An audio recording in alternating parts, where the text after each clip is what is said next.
PUPU Folk TVbu miting tabiriba mayambu ahanbada sonam chanuna khurumjari. Ngasidi aikogi PUPU Folk TV na channel asida hana publish tawkraba comedy video mache khara miting taminasi. Ahanbagi video asidi 2016 da semkiba aduga channel asida publish tawbana 2017 da tawkiba ningol mawa katandagini. Video asida dubbing tawkiba artist singi ming oina panjarabada Rangila Joseph amadi nawbini. Ningol mawana matau karamna makokta uyan okhi ke haibado haji mayam punna meeting taminarasi. Hai Karino kaidawa yaura ha kanna ngangnari do lekai mamangsida Kari oirunege naya nupa suningdaba nang laujaba se huran ba temba duga padana huran ba chatluriba huran ba ha huran ba chaliba hey kari dawbagi nangdi huran ba tembagi matung koi ni nadana chaluriba ha huran ba da ming chalaba nupani ne mado nangbu aina sida karinta pijada braiba ha nangbu karinta pijada braiba ai su mangonda phaniyam di haiben manasi hutra mali amada sangaga amada hekta phawdo khiba mali karamba kanda wakhan tar kadam no khangdi ma chalo mabuk chawbani na ne chakche lama mani kobiru ro chalo Yangmunam sinamaro minushibune wo tabiri bro sak thire sabi na ba tawbiro re la o sinamaro ma khongbane manam sinamaro muga sak thire chaklameda wo tabiri bro sak loi re sabira ro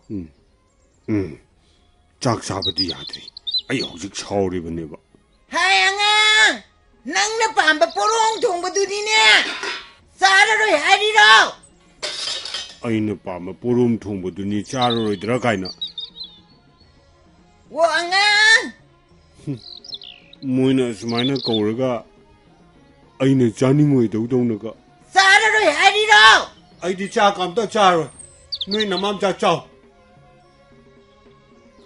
ai hojikti chauribanina changba yade moina horen tumbu changa kanda ai oin cha thoke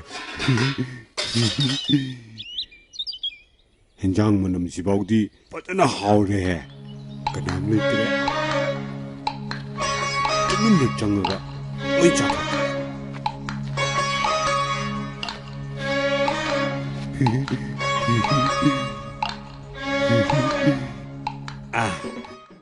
kanam leitre sigi chapujida soidana yaramane ai khangeba sida yaura henjang manam sibawdi patana haure sinadi pende masidi koksi manungda thingjilaga leine atleka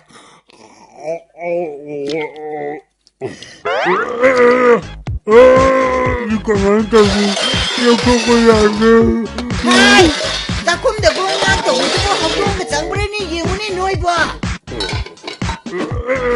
masi di habong na tiadana akoy ngang duni dana kaino tawri sidia magok sida sa pugo chaladana hai sadu ni sa pudo kaino tawri ba sibo hojik na mai na mi chulo na taide sa puju kaide hobdong chare dana Ani suba video matek asina ningol mawana kamdong na yumdagi mapan thoktana imung da laina masa wai singdoki ke haibado mu mayam punna meeting taminarasi. nang na yam na pamjaba cha game du ne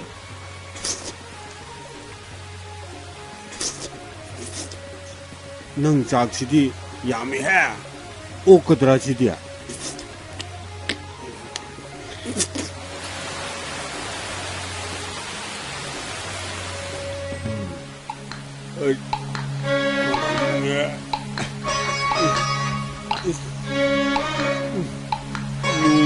yang kan curi deh. Ay buksi masih di yang lengi ya. Buksi di ling ling lao ya.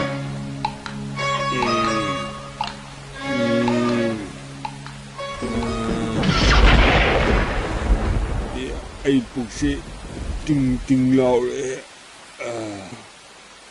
as tanja sida khong amu hamningai ba kamai tawni sidi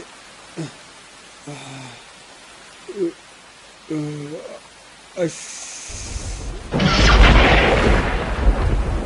nong sisu yam kanna tari bi sida thoradi ai phi sisu loi cholani laikhum su tairani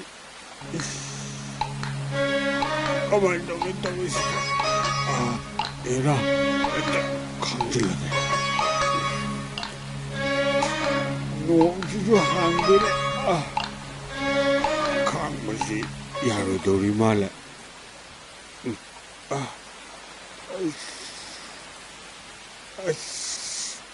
nong sisu hangdere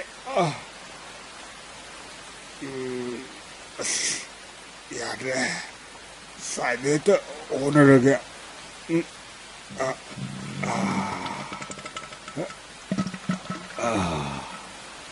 kitang yangida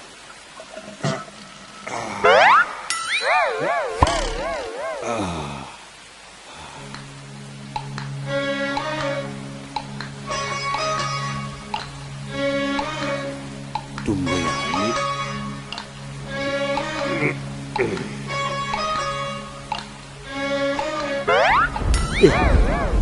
ai kumsi chakrene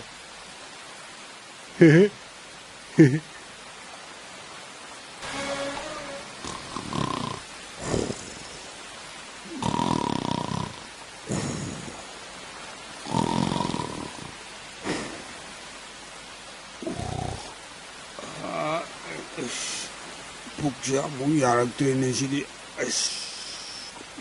ngasai changdu da mung leigene yaro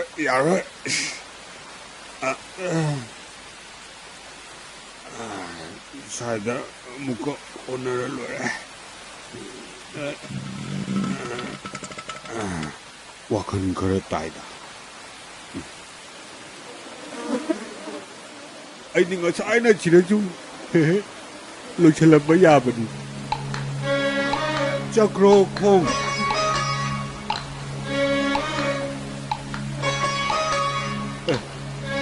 근데 진짜 되니? 아이나 할아버지 낭얌 인드라. 아이나 할아버지 낭 일러러더라. 아이패.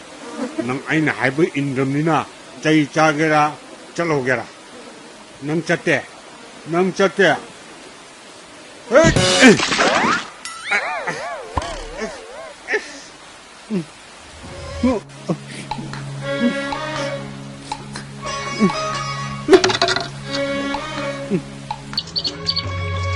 Angang ibu, aku kerja lah. Hei, kasih bu. Ngasih dia mana maha mai tahu ida.